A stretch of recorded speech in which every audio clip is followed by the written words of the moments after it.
Sebelumnya selamat sore Mas Dodi dan Sobat Panara yang sudah bergabung. Perkenalkan diri, nama saya Salsa. Saya dari Panara Course yang akan membersamai teman-teman semuanya di acara kita sore hari ini bersama dengan Mas Dodi, alumni Poltek Pel Sumatera Barat tahun 2023. Iya Mas ya? Oke. Oke, jadi pada sore hari ini kita akan membahas tentang persiapan optimal untuk ujian masuk sekolah kedinasan. Nah, nanti barangkali ada Sobat Panara yang ingin masuk juga ke sekolah kedinasan dan ada pertanyaan yang mungkin belum terjawab selama ini, atau mau tanya-tanya tentang pengalaman Mas Dodi dulu, itu boleh banget. Nanti bisa ditanyakan langsung ke Mas Dodinya, seperti itu. Nah, sebelum kita masuk, seperti biasa ya Mas, saya izin perkenalkan terlebih dahulu tentang Panara Course. Jadi Panara sendiri merupakan sebuah lembaga bimbingan belajar untuk membantu persiapan Sobat Panara semuanya dalam persiapannya untuk masuk ke TNI, Polri, Sekolah Kedinasan, dan juga CPNS. Nah, kami pusatnya ada di Jogja, tapi jika Sobat Panara ada di daerah lain, nggak masalah. Kita udah ada di berbagai kota di Indonesia nih, mulai dari Pulau Sumatera, Pulau Kalimantan, Pulau Jawa, Sulawesi, bahkan di Papua. Nah, untuk lebih detailnya, nanti Sobat Panara bisa cek langsung di Instagramnya Panara, atau bisa juga mengunjungi website kami, Panara Course. Seperti itu. Nah, mungkin bisa gantian nih ke Mas Dodi terlebih dahulu untuk perkenalan secara singkat aja gitu, Mas. Silakan, Mas. Oke, halo semuanya, selamat siang. Mungkin yang baru bergabung, yang belum pada kenal, saya perkenalkan diri. Perkenalkan, nama saya Dodi Skoton. Ya, seperti yang dibilang Mbak tadi juga, saya alumni dari Politeknik Pelayaran Sumatera Barat tahun 2023. Saat ini saya lagi stay di Sumatera Utara, di Kabupaten Asahan. Asahan. Iya. Oke, baik. Nah, nanti jika ada pertanyaan nih dari Sobat Panara terkait dengan tema kita hari ini, yaitu persiapan optimal untuk ujian masuk sekolah kedinasan, bisa langsung dituliskan saja di kolom komentar, nanti akan dibantu jawab sama Kak Dodi, seperti itu. Nah, oke, mungkin pertanyaan pertama dari saya dulu deh, Mas.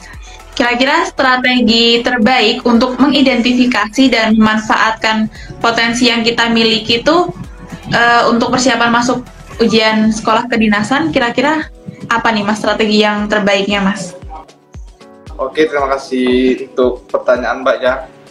Untuk strategi yang paling utama, yang pastinya kita harus tetap fokus pada tujuan kita. Apalagi saat ini detik-detik mau masuk sekolah kedinasan ya, pembukaan sekolah kedinasan biasanya itu di bulan 4, di bulan 3. Biasanya itu dibuka untuk sekolah-sekolah kedinasan, baik itu STAN, di Kementerian Perhubungan ada sendiri, yaitu ada STTD, ada Poltek Pel, ada Poltek Bank, dan yang lain-lain juga, ada juga IPDN. Itu biasanya dia mungkin dengan tanggal yang berbeda, tapi di bulan yang sama. Dia pastinya di bulan 3, di bulan 4. Jadi untuk mengoptimalkan persiapan kita yang lebih matang lagi, kita ketahui bahwa sekolah kedinasan itu bukan hanya tes tertulis aja. Di situ ada tes, misalnya ada SMAPTA, ada kesehatan, ada juga psikotes, dan juga SKD. Jadi teman-teman harus lebih mempersiapkan mental juga pastinya untuk menggapai suatu impian yang benar teman-teman impikan selama ini, untuk bergabung bersama sekolah kedinasan yang udah teman-teman tunjukkan dari awal. Yang pertama yaitu teman-teman bisa mengikuti bimbingan di Panara sendiri juga, udah dijelaskan sama mbaknya.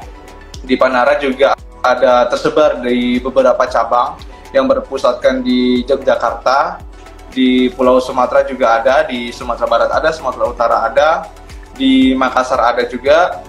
Jadi untuk teman-teman bisa memaksimalkan belajarnya, mengikuti bimbingan yang ada di daerah teman-teman. Dan juga jangan lupa berlatih juga, yang pastinya itu berlatih apa, misalnya fisik, karena sekolah kedinasan itu Ada tes fisik juga, salah satunya seperti lari, ada sit up, push up, dan juga ada saterang. Mungkin di beberapa sekolah kedinasan ada tes renang, ada pun juga beberapa sekolah kedinasan yang tidak tes renang. Dan yang paling utama yaitu kesehatan. Teman-teman harus tetap jaga pola makan, jaga tidur juga, jangan kurang-kurangi begadang.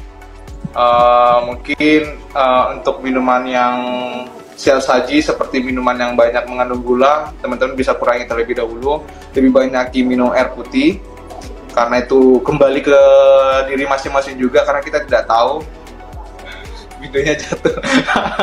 Karena kita tidak tahu ya, waktu pas kita melihatnya untuk pada diri kita ini mungkin secara fisik luar kita oke. Mungkin fisik ini kuat, sehat segala macam. Tapi untuk di dalam kita nggak tahu, mungkin ada gejala mungkin jantung, atau nggak buta warna, atau nggak ada perikokel, ataupun ada amandel ataupun ambeien yang emang harus dilihat secara medis gitu. Jadi teman-teman, kalau saran saya sih sebelum melaksanakan tes, mungkin dari jauh-jauh hari teman-teman bisa melaksanakan medical check up terlebih dahulu. Jadi kalau teman-teman merasa ini medical udah aman, insya Allah sih waktu pas tes kesehatan pasti aman. Jadi kita tahu di mana keletakan kekurangan kita nantinya waktu pas kita akan melaksanakan tes kesehatan. Kita ambil contoh saya sendiri. Kemarin saya mengira saya itu punya ambeien. Ternyata waktu pas saya medical, bukan ambeien yang menjadi permasalahan terbesar saya, yaitu amandel. Jadi sebelum tes saya ada operasi amandel. Dia untuk proses penyembuhannya sendiri dia itu 2 minggu. Jadi saya operasi amandel di Sumatera Utara, dan alhamdulillah saya mengikuti tes, semuanya berjalan dengan lancar. Itu tanpa saya ketahui kalau saya itu punya amandel. Itulah yang kita tidak ketahui, makanya saya bilang sebisa mungkin sih sebelum tes coba kalian medical dulu. Jadi misalnya ada yang kurang dari kita, jadi kita bisa perbaiki. Misalnya mata minus, jadi kita bisa diobatin, atau nggak ada varises, jadi kita bisa suntik varises. Jadi gitu sih. Dan juga jangan lupa pula seperti saya bilang tadi juga, harus lebih sering-sering melatih akademik kita, karena akademik juga mempengaruhi kita untuk melanjut tes selanjutnya atau kita akan digugurkan. Jadi seperti itu. Oke. Baik, terima kasih Mas. Jadi untuk jawabannya berarti pada intinya sebelum Sobat Panara memutuskan untuk mendaftar nih untuk ikut seleksi di sekolah kedinasan, pastikan sudah mempersiapkan diri dengan sebaik mungkin. Yang pertama dengan melakukan MCU atau medical check up terlebih dahulu untuk melihat apakah ada masalah dalam kesehatan atau tidak. Lalu yang kedua juga persiapkan untuk menghadapi seleksi SKD atau akademik dan juga psikologi, seperti itu ya Mas ya. Benar sekali. Baik, lalu ini ada pertanyaan dari Kak Hionana. Kak Dodi, untuk seleksi setelah SKD itu pasti psikotes ya Kak? Ada sekolah kedinasan yang nggak pakai psikotes nggak Kak? Silakan Kak. Oke, terima kasih untuk Kak Hionana. Yang pastinya seluruh sekolah kedinasan itu ada sekolah maksudnya ada tes psikotesnya. Itu semua ya. Itu semua sekolah kedinasan itu pasti ada psikotesnya. Dan juga untuk tes potensi akademiknya, nggak semua sekolah kedinasan itu memiliki TPA, tes potensi akademik. Salah satunya saya ambil contoh itu sekolah kedinasan di bawah naungan Kementerian Perhubungan. Dia tidak ada TPA-nya, tetapi dia ada SKD-nya. Jadi selesai SKD, mereka lanjut ke seleksi psikotes. Jadi untuk TPA-nya itu untuk apa? Untuk TPA-nya itu untuk yang non pola pembibitan. Karena non pola pembibitan sendiri dia tidak ada SKD-nya, makanya dia diganti dengan TPA. Yang pola pembibitan dia tidak ada TPA-nya karena dia udah ada SKD-nya. Jadi seperti itu. Itu sih. Jadi intinya untuk sekolah kedinasan keseluruhannya itu pasti ada tes psikotes. Oh, oke. Jadi untuk Kak Hionana dan Sobat Panara lain, perbedaannya itu kalau untuk yang sekolah kedinasan semua pasti ada tes psikologi, tapi kalau untuk sekolah kedinasan yang jalur pembibitan atau pola pembibitan itu nanti menggunakan tes SKD dan psikologi. Sedangkan kalau yang non pola pembibitan berarti nanti tes potensi akademik dan psikologi seperti itu ya Kak. Oke. Lanjut dari Kak Hyunana lagi. Oh, kalau amandel nggak boleh ya Kak? Oke, iya, dia untuk amandel sendiri, untuk varises, untuk ambeien, untuk varikokel, penyakit-penyakit operasi dalam yang sangat fatal, dia itu tidak boleh. Kalau sebisa mungkin harus benar-benar diobati. Jadi dia dioperasi dulu amandelnya, dihilangkan. Gitu. Oke. Berarti kalau misal ada benjolan dan lain-lain juga harus dioperasi terlebih dahulu gitu ya Kak, sebelum ikut seleksi. Makanya saya bilang tadi awal, sebisa mungkin kalian harus medikal sih. Kalau bisa itu medikalnya itu di rumah sakit tentara atau enggak rumah sakit polisi. Karena mereka yang lebih tahu. Iya benar, karena mereka yang lebih tahu. Misalnya di mata minus ini kurang ini atau enggak, nanti ada di THT, di telinga mungkin ada kotoran, harus dibersihkan terlebih dahulu. Jadi misalnya ada varises harus disuntik, jadi gitu. Kalau sebisa mungkin sih di rumah sakit yang emang mereka benar-benar tahu, ibaratnya gitu sih ya. Saya bilang kayak rumah sakit tentara atau rumah sakit polisi. Oke, berarti kalau untuk medical check up itu diutamakan di yang rumah sakit Bayangkara atau di rumah sakitnya tentara gitu ya Kak, biar nanti bisa mendapat arahan juga mungkin dari dokternya gitu mengenai seleksi. Lanjut dari Kak Widyo Wiwit. Siapa itu yang digendong?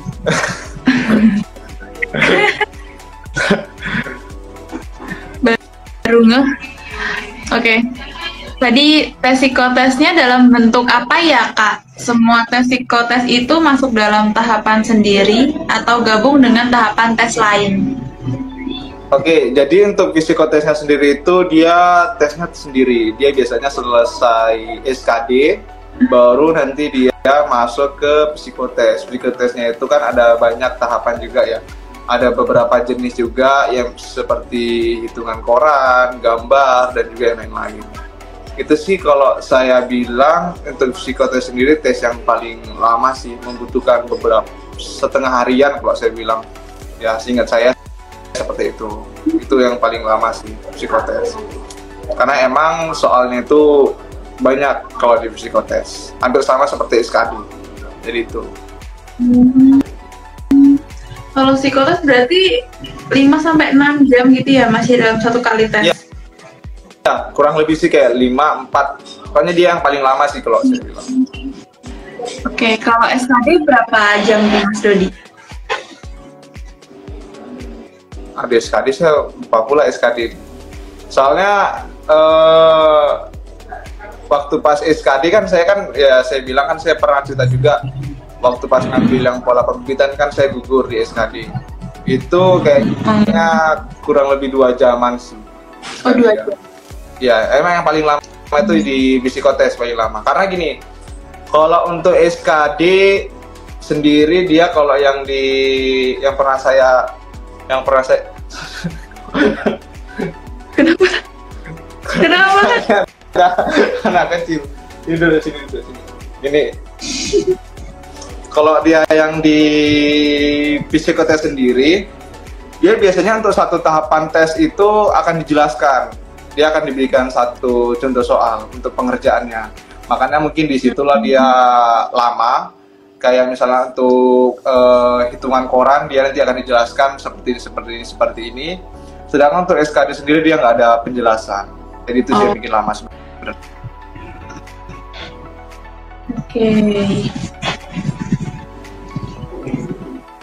Oke, lanjut dari Kak Kevin Timun Laut. Kak, jumlah giginya berapa Kak? Tunggu, makanya saya ketawa. Jumlah gigi siapa ini, gigi saya Kak atau aturannya? Gini ya, kayaknya apa? Aturannya mungkin Kak. Ya, kan nggak mungkin saya menghitung gigi saya. Gini ya, mungkin Eh, itu sih sendiri giginya, kalau yang saya tahu ya, itu kan dari penilaian dokter. Jadi kita kan tidak tahu sih jumlah gigi berapa. Yang penting dia, kalau saya tahu, yang saya ketahui itu rapi dan juga tidak ada gigi berlubang dan juga tidak ada gigi bolong. Itu sih peraturannya. Kalau untuk jumlah gigi, saya kurang tahu sih, baru dengar ini sih ada yang menanyakan jumlah gigi gitu. Karena pun kayak di persyaratan atau di aturan pun nggak ada sih kayak jumlah gigi. Paling dia hanya yang tidak boleh itu ya seperti gigi bolong, gigi berlubang, ataupun gigi ompong. Nah itu. Sama ini sih gigi kalau bisa harus bersih, jangan banyak karang. Oke. Nanti kalau jumlah giginya tidak terlalu dipermasalahkan ya, kayak yang penting nggak ada permasalahan gigi berlubang atau ada yang hilang atau gimana? Ya kayaknya itu sih, hanya kayak dia itu gigi berlubang sama jangan ompong aja. Kan jelek dong kalau kayak baju dinas senyum ompong. Tuh. Iya, terus ditambah pakai gigi emas gitu boleh nggak sih Kak? Nggak boleh. Pokoknya jangan yang aneh-aneh gitu loh, jangan yang aneh-aneh lah, yang wajar aja gitu. Oke. Kak Kevin lagi, kalau samaptanya itu setelah psikotes atau kapan Kak? Ya, samapta. Samaptanya itu setelah psikotes.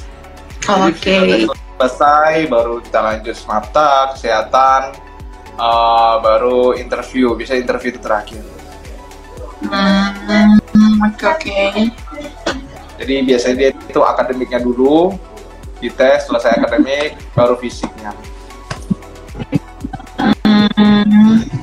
Tapi kalau di TNI Polri itu kalau nggak salah kan dia kesehatan tuh 2 kali, psikologi juga 2 kali. Nah kalau di sekolah kedinasan juga gitu nggak?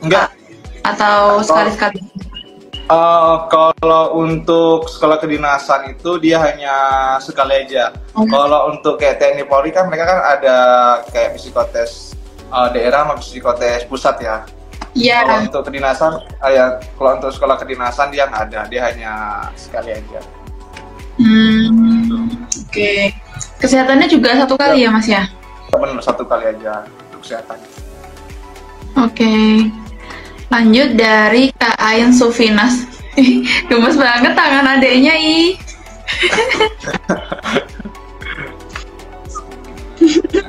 Oke, lanjut dari Kak Ain Sufinas. Sekolah kedinasan yang nggak ada samaptanya ada nggak sih Kak? Ada sekolah kedinasan yang nggak ada samaptanya, itu sekolah STAN. Oh, STAN. STAN aja. Iya, saya cuma tahu STAN sih, yang saya tahu ya. Dan di situ juga STAN juga memperbolehkan mata minus dan juga buta warna. Jadi karena lebih enak sih ya. Berarti lebih ini ya, lebih longgar apa ya? Maksudnya nggak terlalu ketat gitu STAN. Hampir tesnya itu sama kayak kita masuk ke universitas sih, lebih kayak ke akademik aja. Tesnya itu kayak gitu, kayak lebih kita masuk ke universitas, jadi lebih ke akademik. Oke. Terus sedikit lagi nih dari Kak Kevin lagi. Jadi kalau nunggu lolos psikotes baru samapta gitu ya? Iya benar. Itu biasanya jangka waktu 2 minggu atau enggak 1 bulan.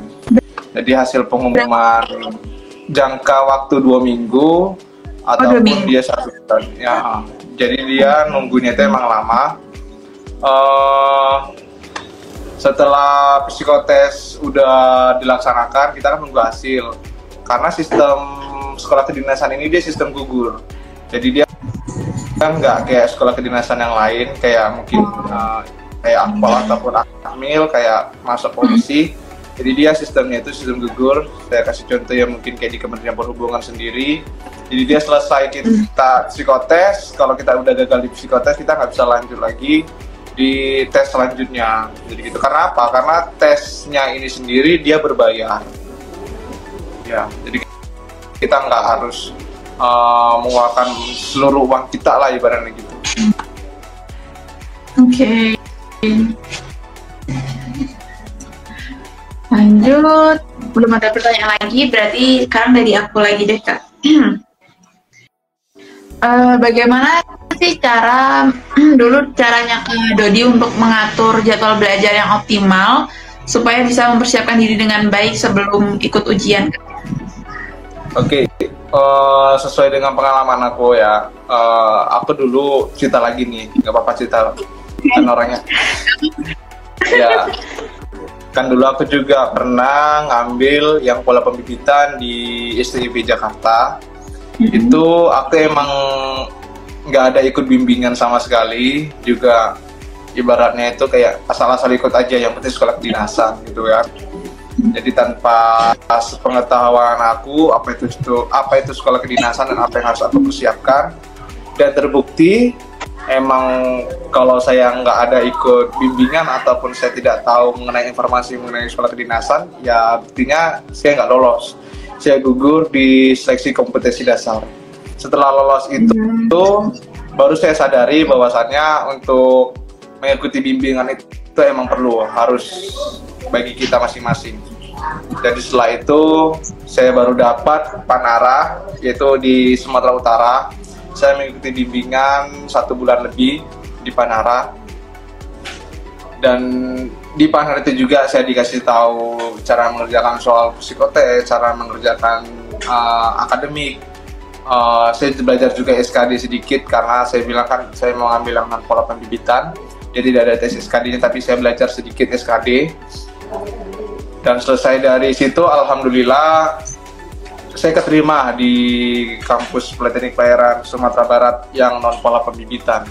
Dan untuk tips sih dari pembelajaran yang saya dapat untuk mengatur belajar yang baik juga dan mempersiapkan diri untuk tes sekolah kedinasan, yang paling utama itu teman-teman harus pandai mengatur jadwal. Misalnya teman-teman ini masih SMA, bagus sih kalau masih SMA, ibaratnya masih banyak waktu yang luang untuk teman-teman bisa berlatih. Mungkin teman-teman yang udah bekerja atau umurnya masih bisa dapat, kan maksimalnya itu umur 23 tahun. Jadi teman-teman bisa mengatur jadwal itu untuk latihan sematanya itu di sore hari.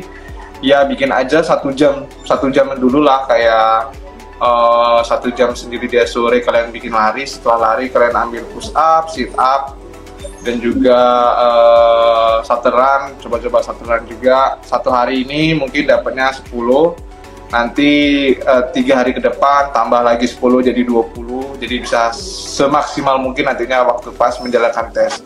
Dan di jam malam teman-teman bisa belajar kalau misalnya teman-teman nggak ambil bimbingan, teman-teman bisa belajar mandiri, bisa lihat contoh-contoh soal di internet, di Google, di YouTube juga ada banyak juga. Dan teman-teman kalau misalnya mengambil bimbingan belajar, sudah pasti bakal waktunya itu terjadwal, terbimbing lah oleh coachnya sendiri. Jadi teman-teman itu tinggal mengatur aja waktunya, jam sekian akan dibantu oleh mentor-mentornya masing-masing. Jadi seperti itu sih teman-teman. Oke, berarti memang penting banget nih untuk membuat jadwal belajar ya Kak, biar lebih terarah juga dan tidak banyak waktu yang terbuang sia-sia gitu ya dalam persiapan untuk masuk ke sekolah kedinasan. Nah, kalau menurut Kak Dodi nih, seberapa penting sih Kak latihan soal dan juga simulasi ujian gitu Kak untuk persiapan mengikuti ujian ini? Itu sangat penting sekali.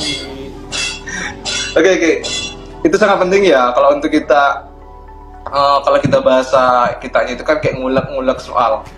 Itu sangat penting karena kita ngulek-ngulek soal itu sangat penting. Karena kita satu untuk melatih diri juga untuk nantinya waktu pas kita menghadapi soal psikotes dan SKD ataupun TPA. Karena kita tahu gini, yang namanya tes SKD, TPA dan psikotes itu pasti soalnya berbeda, nggak ada yang sama seperti tahun-tahun sebelumnya. Jadi gimana memaksimalkan mungkin untuk kita bisa menjawab soal-soal tersebut, yaitu caranya itu ya berlatih soal.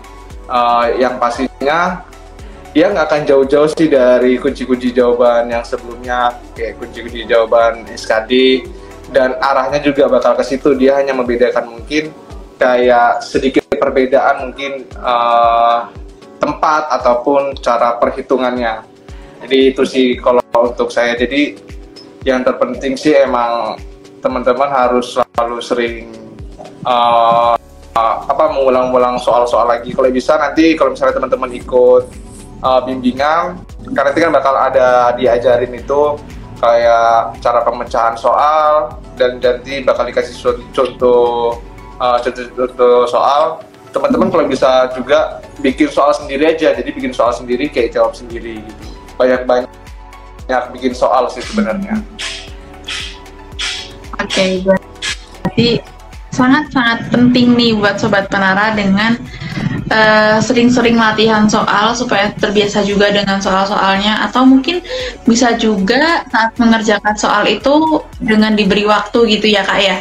Jadi biar terbiasa mengerjakan soal yang ada waktunya saat tes seleksi nanti, biar nggak terlalu kaget juga kalau tesnya ada waktunya gitu.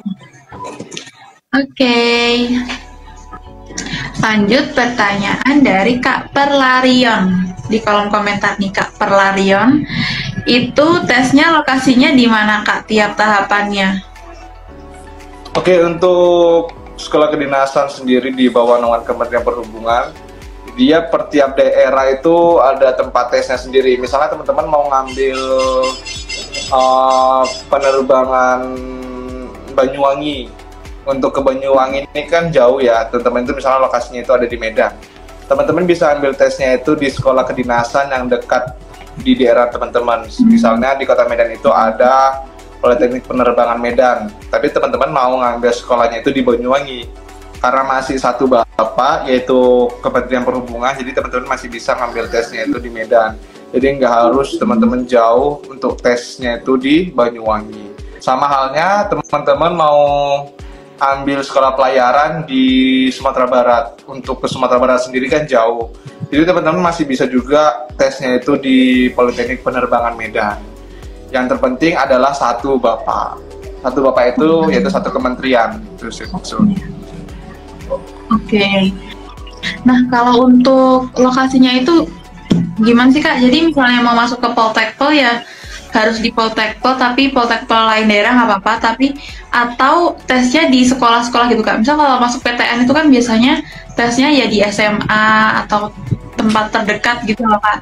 Nah kalau sekolah kedinasan itu ya tetap di sekolah kedinasannya gitu ya, Kak? Tetap di sekolah kedinasannya, dia tapi bisa di sekolah kedinasan terdekat.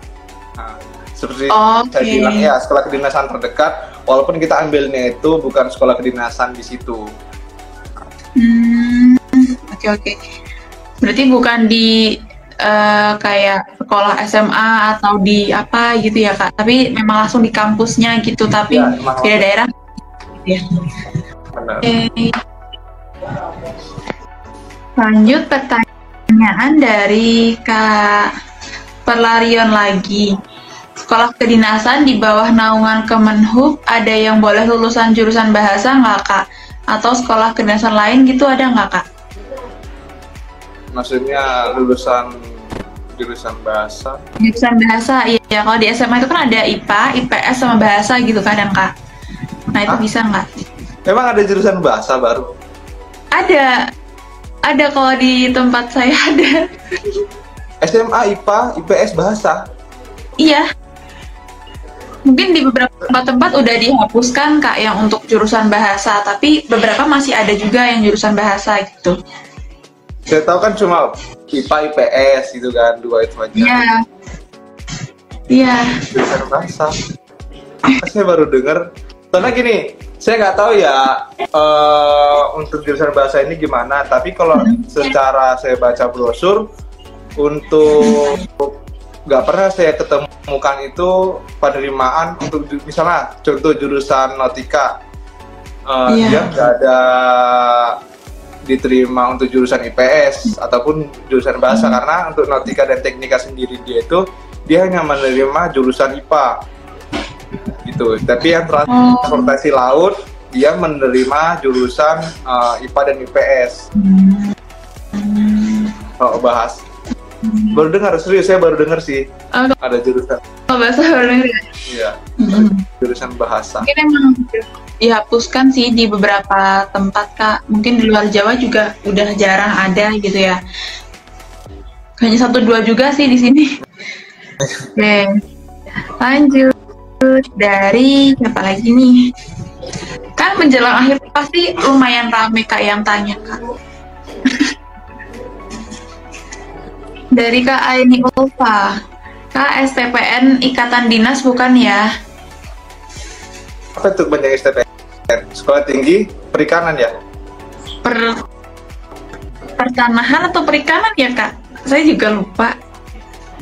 Sekolah Tinggi, kalau perikanan gini ya, yang sekolah ikatan dinas itu gini, pasti kamu tahu lulusan dari STPN ini dia langsung PNS enggak? Apa sih membedakan ikatan dinas dan non ikatan dinas? Jadi gini, ikatan dinas setelah lulus dia langsung dilantik menjadi PNS dan sekolahnya itu dibiayai oleh pemerintahnya sendiri. Sedangkan yang non ikatan dinas setelah lulus dia tidak PNS, tetapi dia mendapatkan gelar dan juga mendapatkan ijazah. Saya ambil contoh itu untuk yang ikatan dinas itu seperti PDN, seperti STAN, seperti STIN, seperti STTD dan juga yang lainnya juga.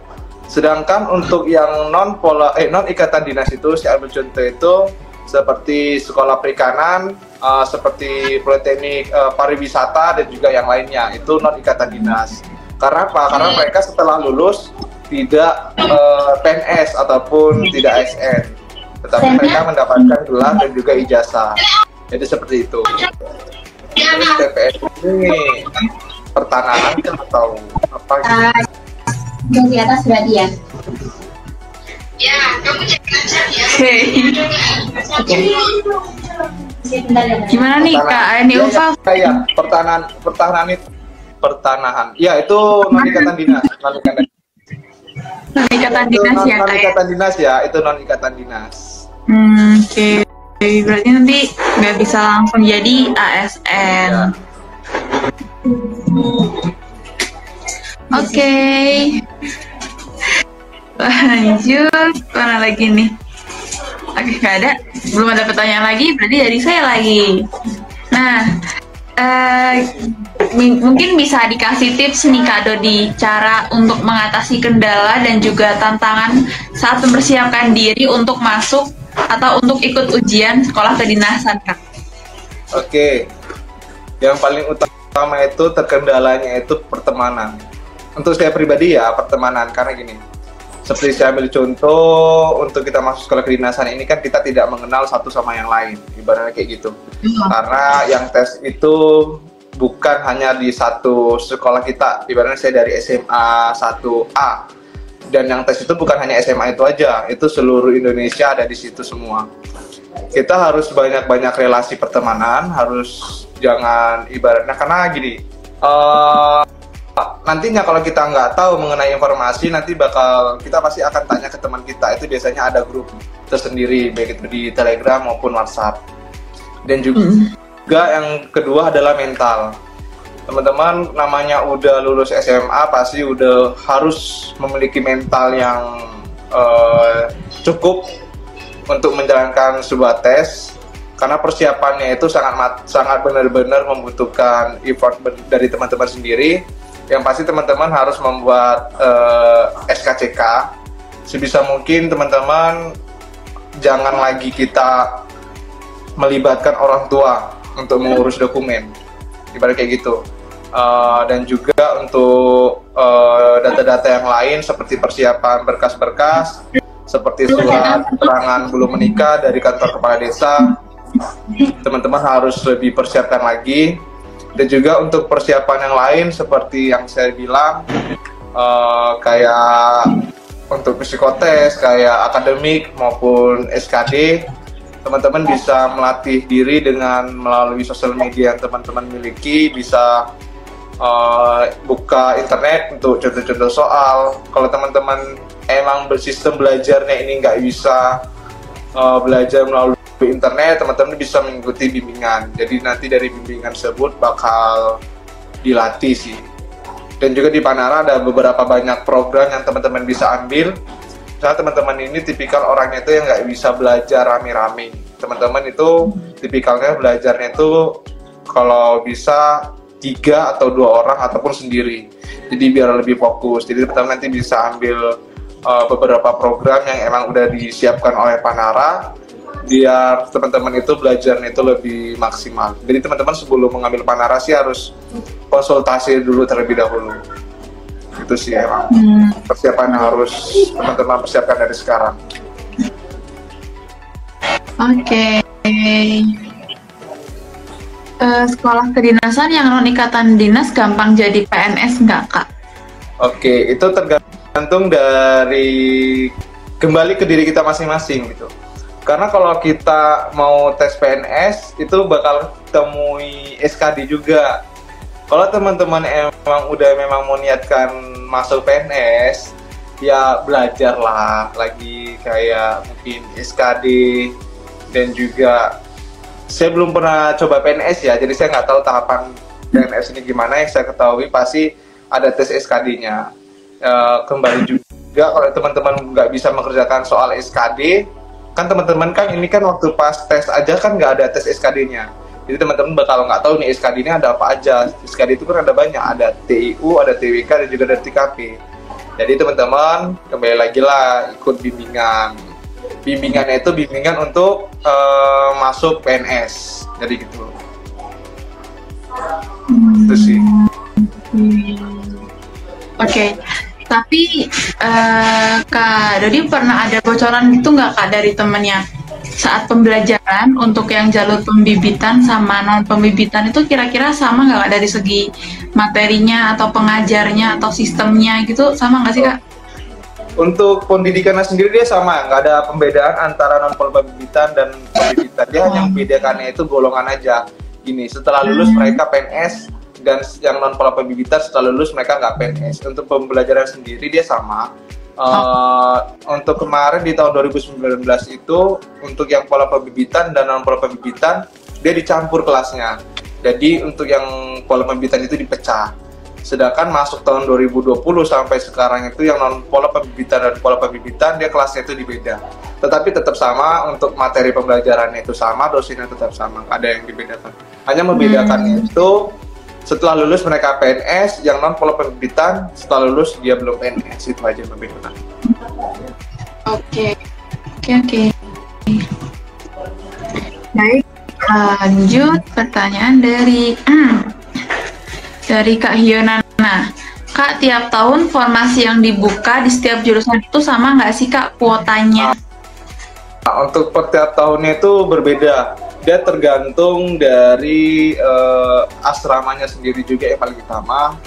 Kita ambil contoh kayak kampus saya lihat per tiap tahunnya itu kuotanya itu berbeda-beda dari angkatan sebelumnya dengan angkatan yang baru. Kita lihat dari kuota permakanan dan juga kuota asramanya.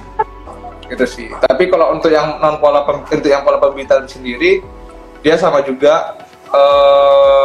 Itu dari pusat sendiri. Jadi mereka emang sudah ditentukan, misalnya untuk di tahun ini yang ada pola pembibitannya itu hanya di jurusan teknika, dan teknika itu hanya berjumlah 35 orang itu dalam satu kelas. Sedangkan untuk di tahun berikutnya kita nggak tahu apakah yang pola pembibitan itu ada di jurusan nautika dan transportasi laut, yang di teknika dihilangkan. Jadi kita lihat nanti pengumuman di Sekden. Jadi seperti itu. Jadi teman-teman lebih aktif lagi sih, harus cari informasi lagi di sosial media teman-teman, baik itu di akun-akun si pencatat maupun di websitenya si pencatat. Nanti di situ bakal ada surat resminya dari Kemenhub sendiri. Jadi seperti itu. Jadi jurusan apa yang mengeluarkan jalur pola pembibitan. Jadi biar teman-teman nggak salah langkah. Oke, jadi intinya teman-teman atau sobat Tanali harus aktif nih mencari tahu tentang informasi terbaru tentang sekolah kedinasan gitu ya, Kak, ya. Terlebih sebelum mengikuti seleksinya. gitu, biar nggak salah nih mau masuk kemana, mau ambil jurusan apa gitu. Itu harus dipastikan dari jauh-jauh hari. Oke Kak, tadi kan kita judulnya kan tentang persiapan optimal. Nah, kalau boleh tahu nih Kak, apa sih perbedaan antara persiapan yang optimal dan persiapan yang biasa-biasa aja gitu Kak untuk mengikuti ujian ini? Oke. Dari judulnya aja, dari pertanyaan aja udah jelas ya, persiapan optimal dan yang non optimal kalau kita bilang gitu. Yang optimal itu ya seperti saya bilang, teman-teman dari awal itu mungkin bisa dari SMA, teman-teman udah mengikuti bimbingan dari awal dan juga udah mempersiapkan secara fisik dan juga mental. Fisik itu apa? Teman-teman udah melatih fisik teman-teman, udah menargetkan ini kalau teman-teman itu bakal setiap tesnya itu bakal dapat rankingan 1 atau enggak 5 besar atau enggak 10 besar, karena kita ketahui yang tes itu ribuan orang dan yang diterima itu hanya ratusan, kan seperti itu. Jadi teman-teman sudah mempersiapkan diri secara akademik, secara mental, secara fisik juga, secara kesehatan, batin juga udah dipersiapkan. Seperti saya bilang, mungkin teman-teman udah mengikuti bimbingan, sudah melaksanakan medical check up terlebih dahulu sebelum mengikuti tes. Jadi teman-teman udah tahu keterbatasan dari kesehatan teman-teman, apa yang kurang teman-teman bisa perbaiki dari jauh-jauh mungkin, atau enggak dari jauh-jauh hari sebelum tes teman-teman sudah memperbaiki kesehatan teman-teman. Dan juga secara semata teman-teman udah menghasilkan nilai yang sempurna. Misalnya teman-teman sekarang ini push up, sit up dapat bisa dalam 1 menit itu 50 kali, itu kan udah nilai yang sangat sempurna. Jadi itulah persiapan yang secara optimal.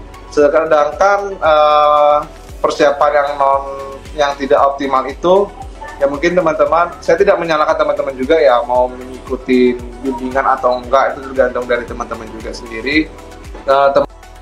Teman-teman mungkin belajar mandiri melalui sosial media teman-teman, membuka YouTube atau enggak membeli buku.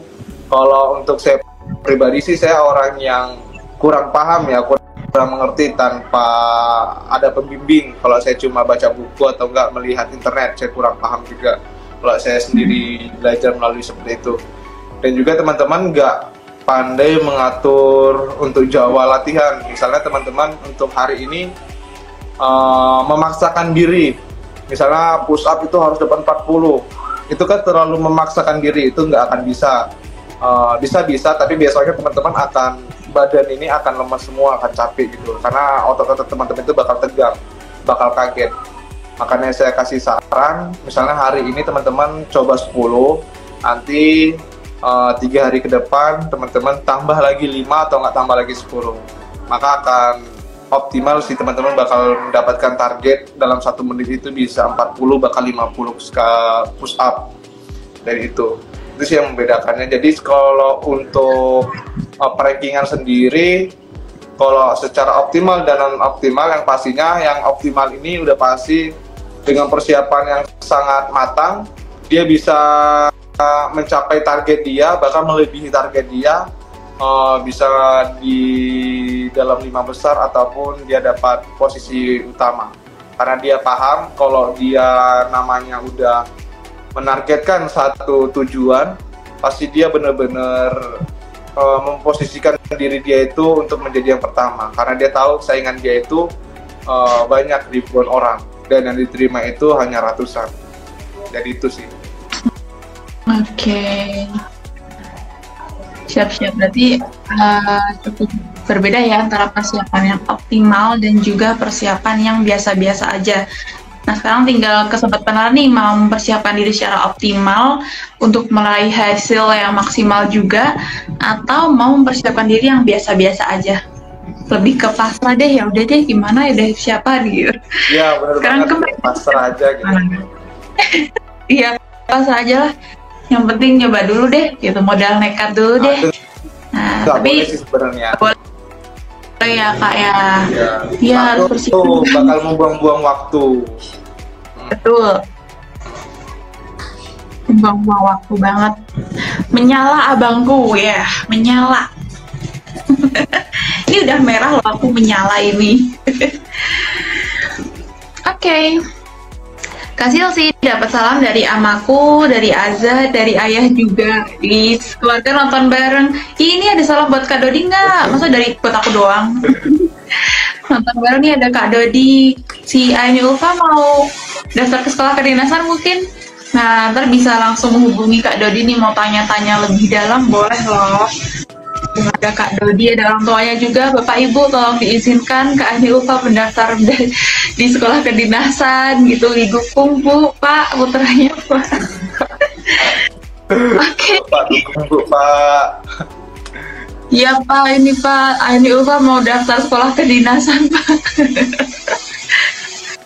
Iya, nanti aku DM boleh nggak Kak? Boleh nggak Kak Dodi di DM Kak Dodi? Boleh, siapa itu?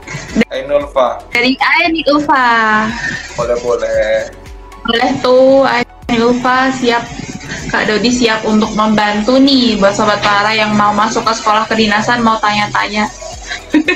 Tapi kalau bisa kalau DM itu langsung poin ya, langsung maksudnya kayak jangan Kak, halo.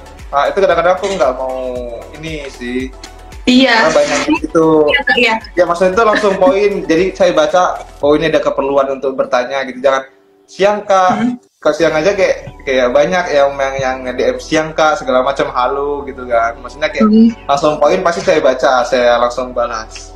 Nah, oke, tuh udah dikasih kesempatan nih sama Kak Dodi kalau mau tanya-tanya langsung aja di DM, tapi harus to the point, jangan basa-basi dulu. Iya benar, langsung Takutnya poin, jangan basa-basi.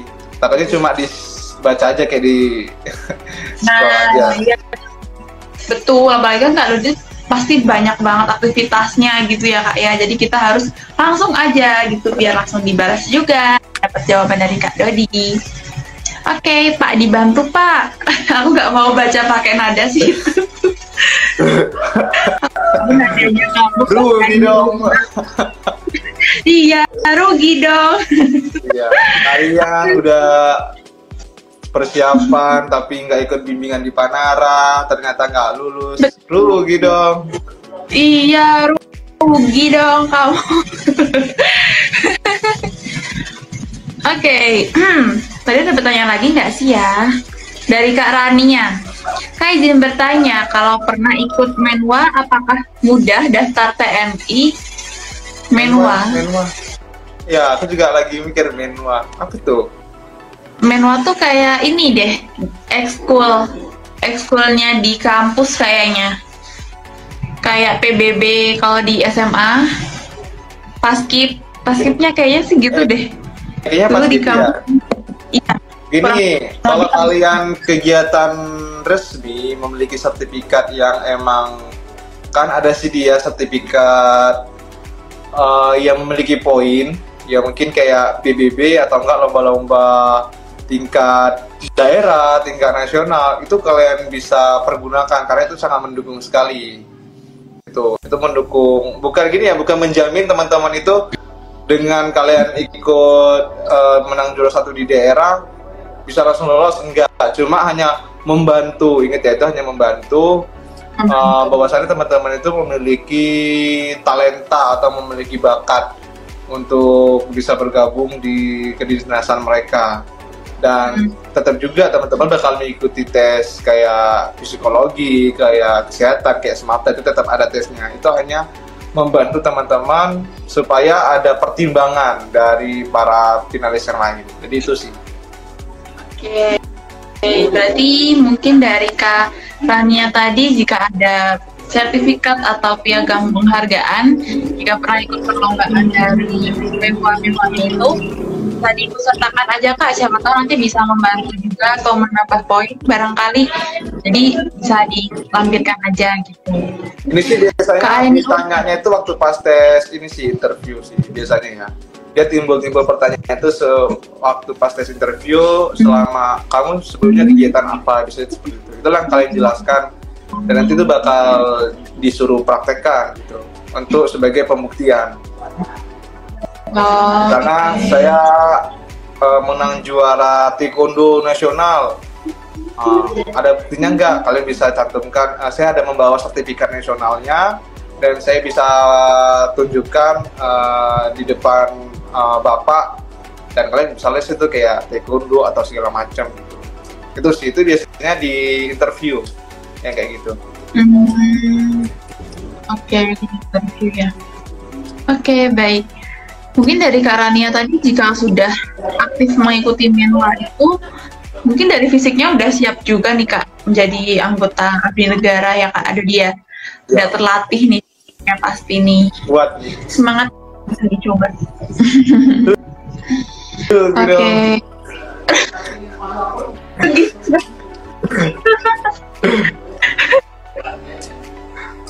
Oke. Lagi ya, ada lagi nih pertanyaannya dari Kak Ani Ulfa. Aku tahu Menwa, resimen mahasiswa Kak. Oke, thank you Kak Ulfa sudah bantu menjawab. Oke, lanjut. Ini Kak Dodi, ada nggak sih teknik atau metode spesifik yang bisa membantu kita untuk mengingat materi yang sudah kita pelajari gitu Kak sebelumnya, supaya saat tes seleksi itu mudah mengerjakan gitu Kak? Nah, itu sama seperti yang tadi udah saya jawab juga ya, seperti kita udah bahas juga, metode untuk mengingat supaya gini, namanya manusia ya kan, pasti kita udah dikasih materi, kalau kita nggak mengulang pasti bakal lupa, itu hal yang biasa. Jadi kuncinya itu gini, setelah kita dikasih materi, dikasih kunci jawaban, dikasih metode pemecahan masalah oleh tutor kita, sesampainya di rumah kita jangan langsung tutup buku. Seperti saya bilang tadi, coba kalian ulang lagi soalnya, dan sebisa mungkin teman itu membuat soal sendiri, membuat soal dan jawab sendiri. Jadi itu sih metode yang paling efektif untuk teman-teman itu bisa mengingat metode-metode yang telah diberikan oleh tutor kita saat kita melaksanakan bimbingan. Karena pastinya gini, kalau kita udah mengikuti bimbingan, pasti tutor kita itu memberikan tips and trick bagaimana cara menyelesaikan pemecahan suatu soal itu dengan cara yang mudah dan cara yang cepat. Jadi dia singkat. Karena kita waktu pas melaksanakan kegiatan tes itu kan ada batasan waktunya. Jadi setiap kita melaksanakan kegiatan mencoba satu soal, coba kita belajar sendiri mungkin 1 menit cara memecahkan satu soal. Kita coba-coba tetap berlatih, dan dengan metode yang telah diberikan oleh tutor tadi atau pengajar tadi, kita aplikasikan dengan soal yang kita buat. Jadi itu sih sebenarnya, hanya mengulang soal dan membuat soal kalian harus kerjakan dengan metode yang telah diberikan oleh mentor tersebut. Itu sih supaya tetap mengingat ya Kak. Oke, berarti dari Sobat Manara harus sering-sering latihan supaya terbiasa dan juga hafal nih di luar kepala dengan metode-metode atau model-model soal gitu, model-model soal yang bisa keluar seperti itu. Nah, mungkin mengingat waktunya juga sudah 1 jam ternyata kita. Nah, pertanyaan terakhir nih buat Kak Dodi nih, rekomendasi dong Kak buat calon peserta ujian dari Sobat Manara ini, rekomendasiin tentang gimana cara menjaga konsistensi dan memulai persiapan gitu Kak.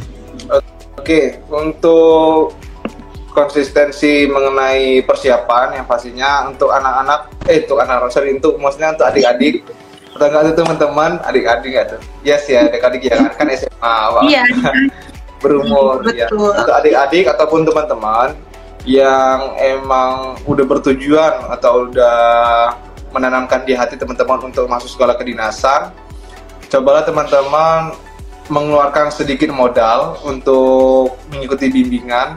Mungkin salah satu bimbingan terbaik di Indonesia yaitu ada di Panara juga. Teman-teman bisa ambil Panara di daerah teman-teman, nggak usah jauh-jauh ke Jogja, ke pusatnya teman-teman masih bisa ambil di tiap daerah. Karena namanya bimbingan itu udah jelas pasti bakal terbimbing untuk teman-teman memecahkan suatu soal, baik itu SKD, TPA dan juga psikotes. Dan juga Panara juga menyediakan coach untuk SMAPTA Mbak ya. Saya pernah tahu ya kan, Bang Gio salah satunya ya kan? Iya kan? Iya. Coach itu ada coach SMAPTA, menyediakan coach apalagi kayak renang dan juga yang lainnya yang emang teman-teman butuhkan nantinya untuk masuk sekolah kedinasan. Jadi Panara itu emang wadah untuk teman-teman itu mempersiapkan diri masuk sekolah kedinasan. Jadi seperti itu. Untuk jadwal yang emang sudah teman-teman atur sendiri, saya kasih contoh mungkin untuk di besok hari teman-teman bisa untuk semapta di sore hari ataupun mengulang soal di malam hari. Dan itu tetap harus teman-teman rutin laksanakan. Emang sih ada sedikit bosan, itu pasti akan bosan. Tapi dari kebosanan tersebut nanti akan terbayarkan nantinya kalau teman-teman udah masuk atau enggak sudah bergabung menjadi salah satu bagian dari sekolah kedinasan tersebut. Kalau teman-teman udah pakai seragam pasti bakal inilah hasilnya. Jadi seperti itu. Itulah buah yang teman-teman petik nantinya. Oke, thank you Kak Dodi untuk ilmu-ilmu dan juga informasi yang sudah diberikan nih ke kita, ke Sobat Panara selama 1 jam di sore hari ini. Nah, mungkin mengingat waktunya juga sudah lebih dari yang direncanakan, kita lanjutkan di next kesempatan gitu ya Kak, untuk pertanyaan-pertanyaan yang belum sempat ditanyakan, dan juga mungkin ada pertanyaan dari Sobat Panara yang belum sempat ditanyakan, mungkin bisa di-keep dulu nih nanti ketika kita live lagi dengan Kak Dodi mengenai sekolah kedinasan, terutama nanti bisa ditanyakan gitu ya Kak ya, atau kalau mau DM juga boleh, tapi harus to the point gitu. Ya. Oke. Nah, mungkin sekian gitu ya Kak untuk sore hari ini.